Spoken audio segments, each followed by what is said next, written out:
video is a step-by-step guide on how to complete a SEND35a form.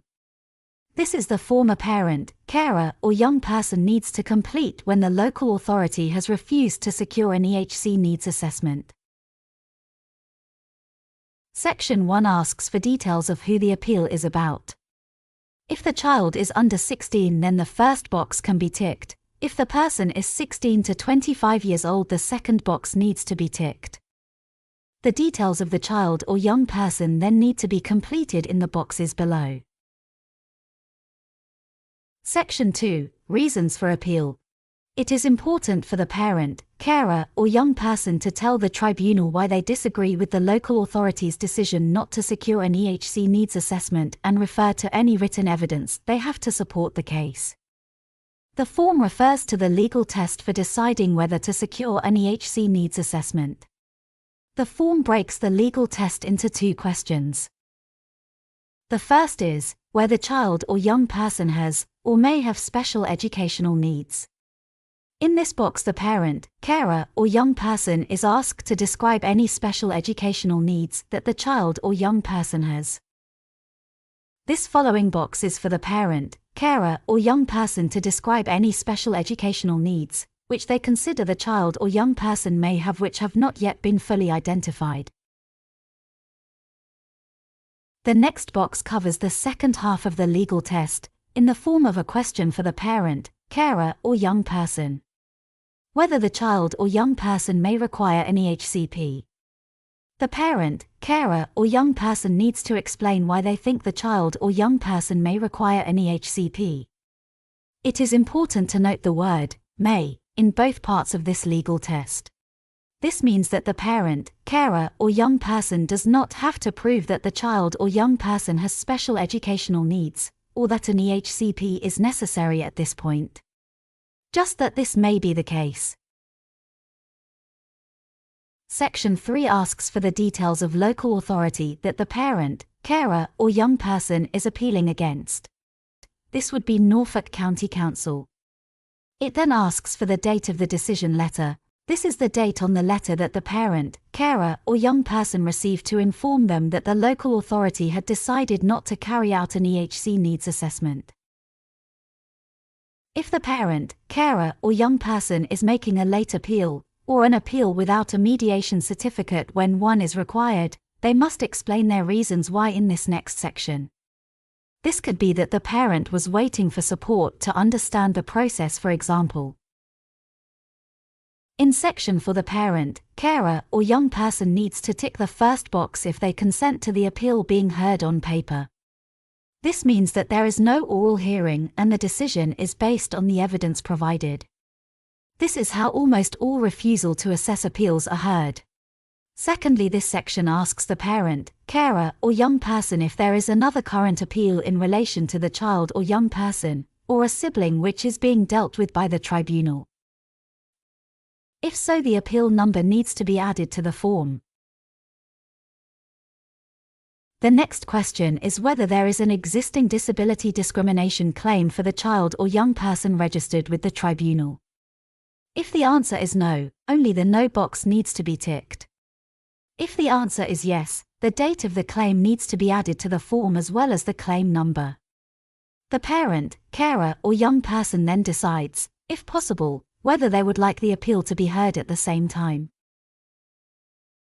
In section 5, the form asks who is making the appeal. One out of the first three boxes needs to be ticked. The options are a parent or other on behalf of a child under 16 years old. A young person, aged over 16 and under 25. Or an alternative person. This is someone who is making an appeal in the best interests of a young person who does not have the mental capacity to bring an appeal themselves. For more information on mental capacity, please see the resources on our website.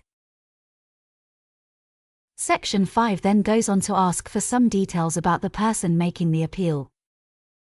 It is important that this information is correct, especially the email address, as this is how the person making the appeal will be contacted. This is still section 5. And it asks for the details of a second person that may be making the appeal. This section does not have to be filled in if there is nobody else making the appeal. Leave this section blank. Section 6 asks who else is involved in the appeal. Again, if this section is not applicable, then please leave it blank. The first box would be completed if any other person or organization shares parental responsibility for the child or has been appointed as a deputy by the Court of Protection for a young person. If this is the case, please give the name and contact details of each person or organization, and confirm that you have notified them of the appeal.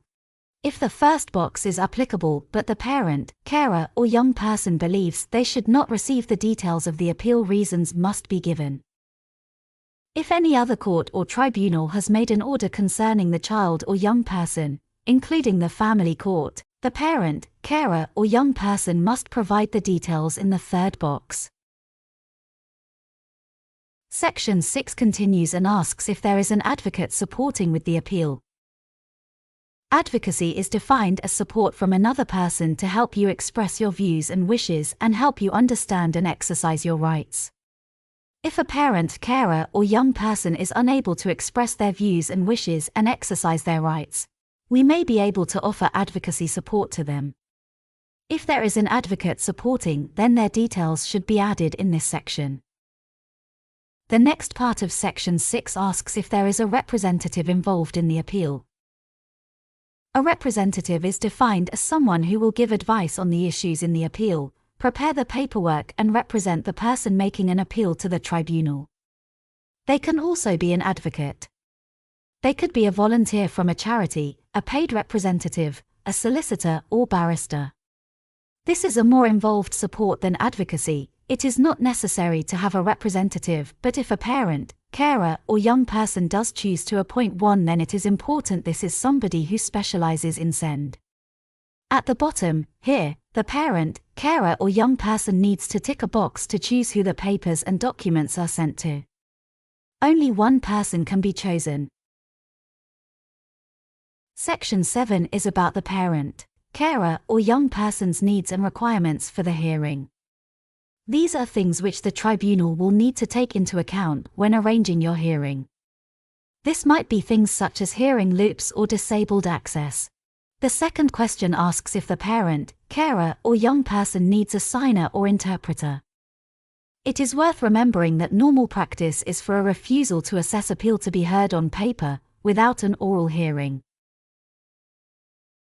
Section 8 is a checklist of documents that need to be sent with the SEND35a form. Finally, Section 9. This is the section where the person lodging the appeal must sign and date the form. It is acceptable to sign this electronically with the person's name. Section 10 has information about how to send the paperwork. This can be done via post or via email. If the parent, carer, or young person wishes to email the paperwork, they will need to do so to the email address on screen, and in the subject box, they must write "New Appeal." For both post and email, all documents on the checklist in Section 10 must be sent for the appeal to be lodged.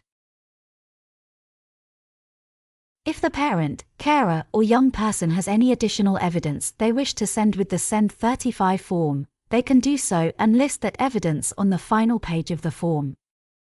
It is not essential this is done at the time of sending off the SEND35, as this can be done later on during the process. For more information about appealing a final EHCP, please see our Appealing to the SEND Tribunal resource section.